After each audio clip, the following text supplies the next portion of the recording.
cut a good line.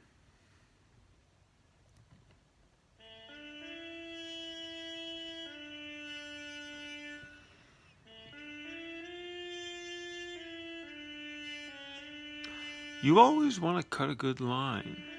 There's an ice skater gliding backwards on one leg, heck, on one toe, leaning, cutting, and carving based on momentum, counting on the precision of the edge ground into her skate to keep her cutting that line, almost literally a razor's edge. Think about a skier modulating his speed and tracking the blinding white face of a mountain, sometimes blazing a trail in new snow. Think about a golfer reading the course and choosing the line for a putt. Think about driving your uncle's old 914 up Route 1 on the California coast on a Sunday morning, tickling the tangents of the inside and outside curves all the way. And what about running a finger down a woman's back, letting your hand find and follow the fullness and hollows of the subtly shifting forms? Or improvising a line on a trumpet with your 53 notes, if you can find them. Carving a surfboard from foam. Eye and hand and body and board uniting in a single gesture of flow and release. Or building a wooden boat strip by strip, looking for the fair curve as you bend each strip to form the hull. Think about Al Hirschfeld with his long, flowing, fearless trails of ink from one end of the page to the other. Watch your eyes follow and loop around figure eights and figure nines. Yeah, when you look closer, you see there's more to the story, because he did a whole lot of scratching. It's not as though he took a saber like Zorro and created a line with one deft movement of his arm. He had to build that thing with his point and his inkwell and connect it all and make it all flow. And those lines flow. One of my teachers says, you need to know your best stroke. I think it's true. There's a certain way in which a certain angle of drawing a combination of the fingers and the wrist and the arm, depending on the scale of the thing, defines your best stroke. Oh, directed by, who knows, a certain sensibility? There's no end to the debt that we owe to the creators and practitioners of Art Nouveau, with their sensuous, sinuous lines, vines, and growth, and connection, and propulsion. Sometimes more space than anything else. Here's my question. Are you controlling it moment by moment? Imagine now graphite being laid down onto the tooth of the paper. Surely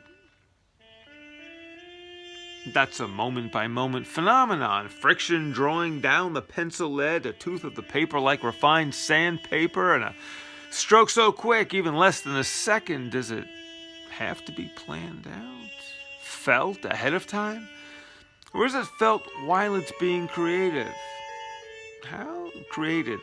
How is time unfolding? As a wave or as a tightly connected series of quanta, of moments? Packets of connected impulses and sequential firings of nerves.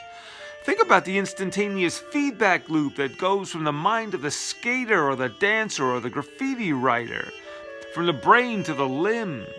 Strokes are made, informed, and followed, I suppose as much from muscle memory as anything else. But the memories are not just in the muscles, it's in the feedback loop between the brain and the nerves and the muscles, the ingraining and refining of motions over hours and hours of practice. Over time, there are memory tracks laid down in the synapses, myelin sheaths that grow and cover these connections. Think of a bowler or a baseball player or a basketball player practicing thousands of swings and strokes and throws. So you can actually say in a way that these lines that we're talking about, these strokes made in space, actually exist in a physical form and nervous system traces, and then, like a marble at the top of a ramp, the motion is begun and it's tracked through without really the direct moment-by-moment control of the artist or the athlete. There's a witnessing, there's a co-creation, there's an arising, there's an allowing, there's a feeling, and there's a feeding with the electromotive force, and inevitably a follow-through. It all begins with a decision and ends in a trace of grace. And that's pretty cool.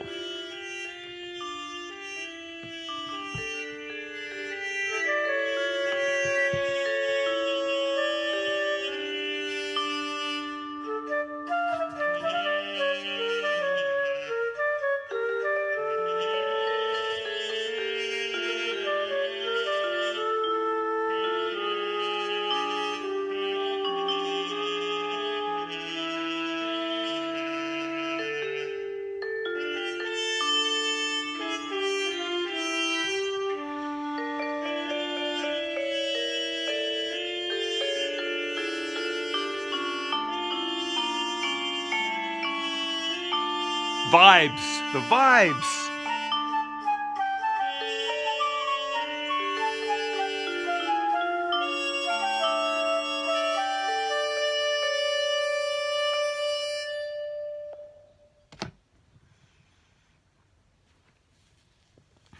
That's groovy. That's groovy. I dig the whole thing. And Miles Davis. All right, bye. Bye. I'm pressing the wrong button. Bye.